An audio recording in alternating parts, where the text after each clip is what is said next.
दिल्ली के आशा किरण होम में 13 दिन में 20 बच्चों की मौत ने पूरे दिल्ली में सनसनी मचा दिया।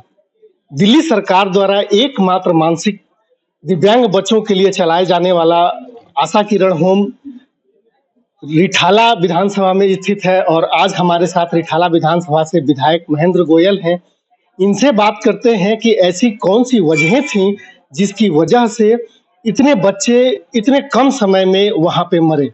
विधायक जी, पूरे दिल्ली में इस घटना ने सनसनी फैलाया है, लोगों के लिए चर्चा का विषय बना रहा है। ऐसी क्या वजह रही जिसकी वजह से इतने सारे बच्चों की मौत हुई है?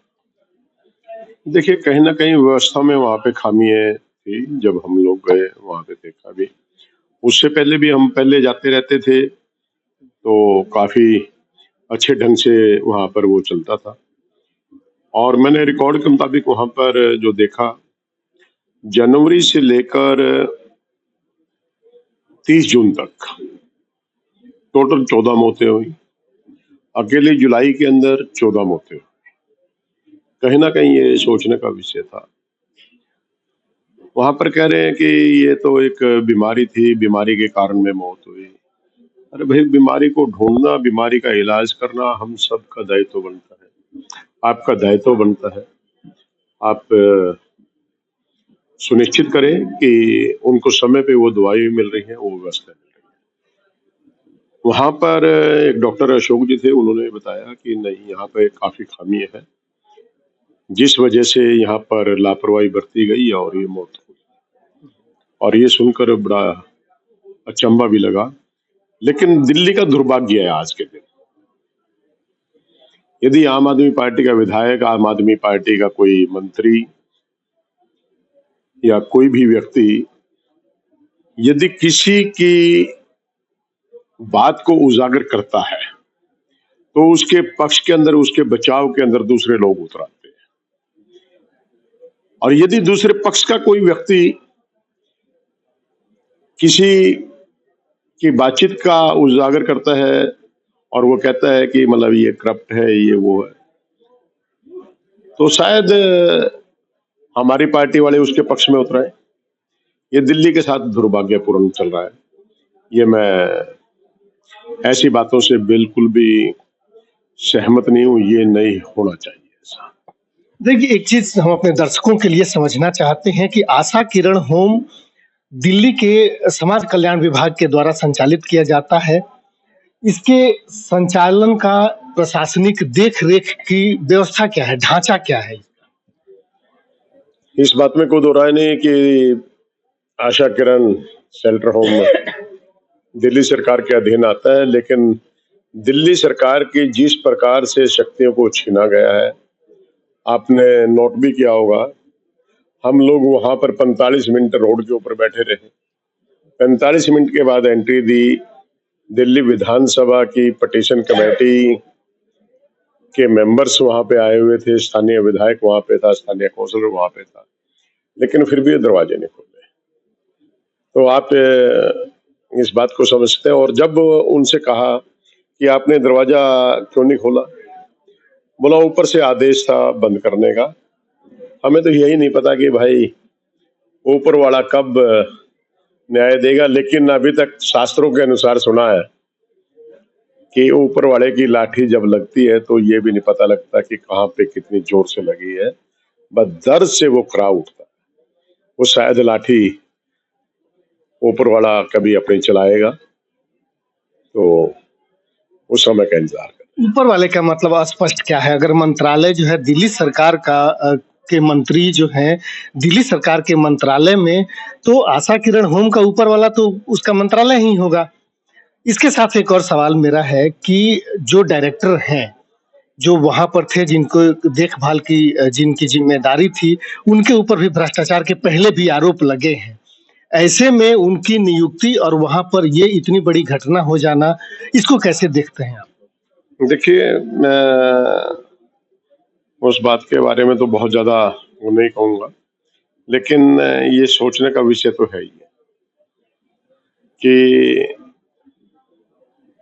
जब एक चुने हुए नुमाइंदों के लिए, एक दिल्ली की कमेटी के लिए दरवाजे नहीं खुल रहे, तो वो व्यक्ति किसके इशारे पे वहां पे काम कर रहा है, ये सोचने का विषय है। और आप पत्रकार लोग हैं, खोजी लोग होते हैं, तो आप खुद इस खबर को निकाल के इस खबर को आप चलाने का प्रयास करें। सुपरविजन कौन करता है विधायक जी? जो आशा किरण होम होता है उसको, और ये लोग रिपोर्ट किसको करते हैं? ये एडमिनिस्ट्रेशन का काम है, वहां पे एडमिनिस्ट्रेटर लगा हुआ है और सभी की सभी चीजें उन्हीं के अधीन चलती हैं,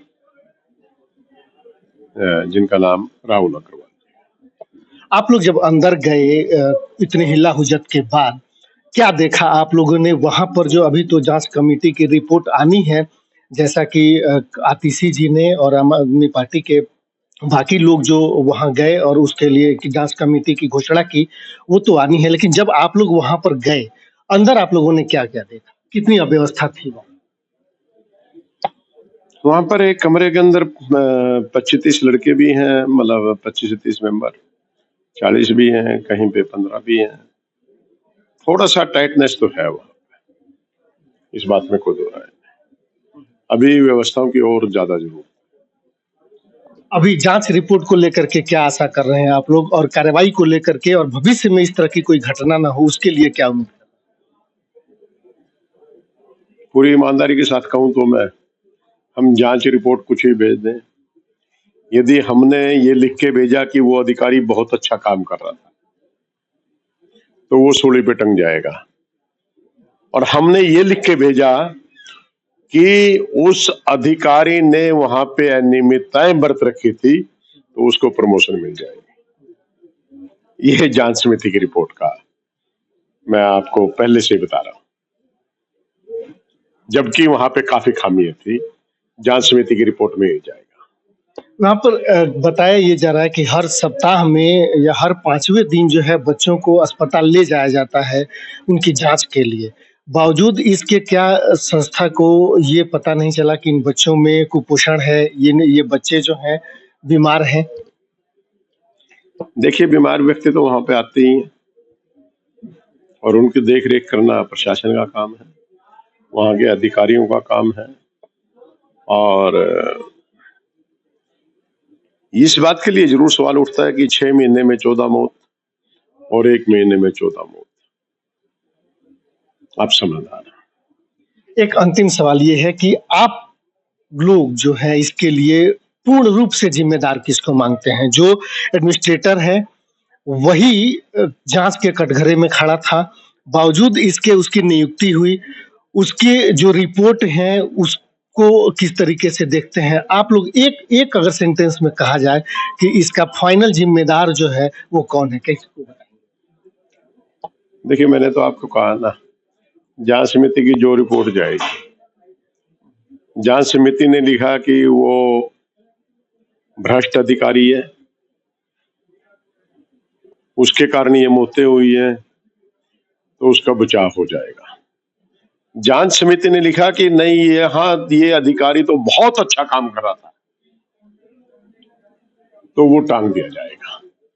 ये आज के दिन दुर्भाग्यपूर्ण चल रहा है। मैंने कहा कि इस तरह की राजनीति से हम सबको बाज आना चाहिए। सही को सही और गलत को गलत कहना हम सबकी जिम्मेवारी बनती है, उनको संरक्षण देने की। समाज कल्याण मंत्री का नहीं होना भी क्या इस घटना में कहीं ना कहीं एक कमी या एक वजह जुड़ती है क्या? मैंने कहा ना कि अधिकारों को छीना गया है। मंत्री भी होता तब भी वो भी क्या कर लेते, क्योंकि किसी मंत्री की, मुख्यमंत्री की, तो ये मानते नहीं कहीं पे किसी भी बात को, क्योंकि वो सीधा सीधा जवाबदेही जो भी है एलजी साहब के माध्यम से है। ये ठीक है, बहुत बहुत धन्यवाद जी। तो ये थे विधायक महेंद्र गोयल जिनसे हम बात कर रहे थे, और इनकी बातों से एक चीज तो स्पष्ट हो रही थी कि यह बहुत दुर्भाग्यपूर्ण है कि जो संस्था दिल्ली के समाज कल्याण विभाग के अंदर अंदर आता है और दिल्ली सरकार के अंदर आता है, उसी सरकार के जो जनप्रतिनिधि हैं, जो कमेटी के मेंबर हैं, वह उसी संस्था के गेट पर उन्हें अंदर जाने के लिए धरना देना होता है। और बैठक करनी पड़ती है। लंबे समय के इंतजार के बाद जो है उन्हें अंदर जाने दिया जाता है। सवाल ये है कि ऐसी कौन सी ताकत है जो उस एडमिनिस्ट्रेशन को रोकती है कि उस जिस मंत्रालय के तहत वह संस्था चलाई जा रही है, जिनके प्रति वह संस्था जिम्मेदार है, वही उनको अंदर आने से रोक लेती है।